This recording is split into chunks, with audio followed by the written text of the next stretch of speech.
রাজশাহী মহিলা কারিগরি প্রশিক্ষণ কেন্দ্রে নিরাপদ অভিবাসন ও দক্ষতা উন্নয়ন বিষয়ক সেমিনার অনুষ্ঠিত হয়েছে এবং আয়োজন শেষে আজ ২০ অক্টোবর আন্তর্জাতিক শেফ দিবস উপলক্ষে প্রতিষ্ঠানটি থেকে এক বর্ণাঢ্য র্যালির আয়োজন করা হয়। সেমিনারে প্রধান অতিথি হিসেবে উপস্থিত ছিলেন আরএমপি শাহ মখদুম থানার অতিরিক্ত উপপুলিশ কমিশনার সাবিনা ইয়াসমিন। তিনি বলেন, বাংলাদেশের মতো জনবহুল দেশে জনগণকে প্রশিক্ষণের মাধ্যমে দক্ষ করার মধ্য দিয়ে জনশক্তিকে জনসম্পদে রূপান্তর করতে পারলে যেমন দেশের উন্নয়ন ঘটবে, তেমনি তারা দক্ষ হয়ে দেশের বাইরে পাড়ি জমালে সেখানেও যথাযথ মূল্যায়ন পাবে।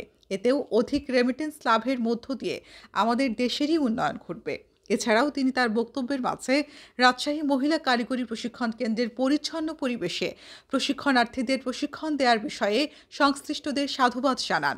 আয়োজনটিতে বিশেষ অতিথিদের মধ্যে উপস্থিত ছিলেন রাজশাহী জেলা কর্মসংস্থান ও জনশক্তি অফিসের সহকারী পরিচালক জনাব মোহাম্মদ আতিকুর রহমান, আন্তর্জাতিক শ্রম সংস্থা আইএলও ঢাকার প্রোগ্রেস প্রজেক্টের chief technical adviser Peter junior Ballen, Rajshahi কারিগরি প্রশিক্ষণ কেন্দ্রের অধ্যক্ষ জনাব প্রকৌশলী মোহাম্মদ নাজমুল হক। আয়োজনটিতে সভাপতিত্ব করেন রাজশাহী মহিলা কারিগরি প্রশিক্ষণ কেন্দ্রের অধ্যক্ষ জনাব মোহাম্মদ শফিকুল ইসলাম।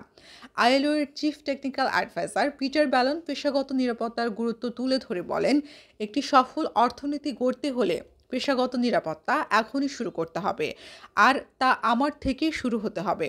আমরা অন্যের উপর নির্ভর করতে পারি না। প্রতিদিন কাজে যাওয়ার আগে নিরাপত্তা সম্পর্কে সচেতন হতে হবে। আগামীকাল নয়, আজ থেকেই শুরু করতে হবে।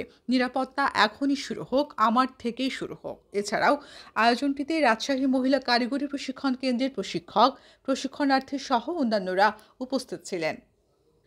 উল্লেখ্য, বিশ্বজুড়ে খাদ্যশিল্প প্রসারের সাথে সাথে দক্ষ শেফদের চাহিদা বাড়ছে। পূর্ব এশিয়া থেকে মধ্যপ্রাচ্য কিংবা ইউরোপ আমেরিকায় চাহিদা বাড়ছে বাংলাদেশি শেফদের। দ্রুত বর্ধনশীল এই খাতে দক্ষ জনবলের অভাব। অভিজ্ঞরা বলেন, পরিকল্পিত উদ্যোগ নিলে এই পেশা থেকে গার্মেন্টস শিল্পের থেকেও বেশি প্রবাসী আয় আনা সম্ভব।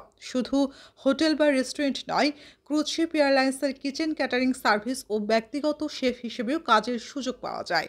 রেস্তোরাঁ মালিক সমিতির হিসাব মতে বাংলাদেশে বিভিন্ন রেস্টুরেন্ট ও হোটেলে সনদধারীকেও শেফ হিসেবে জয়েন করলে শুরুতেই বেতন পান সর্বোচ্চ 40,000। অন্যদিকে একই ব্যক্তি দেশের বাইরে গেলে এই পেশা থেকে ন্যূনতম 2 থেকে 2.5 লাখ পর্যন্ত বেতন পান। এই খাতে রাজশাহী মহিলা কারিগরি প্রশিক্ষণ কেন্দ্র ভূমিকা রাখছে।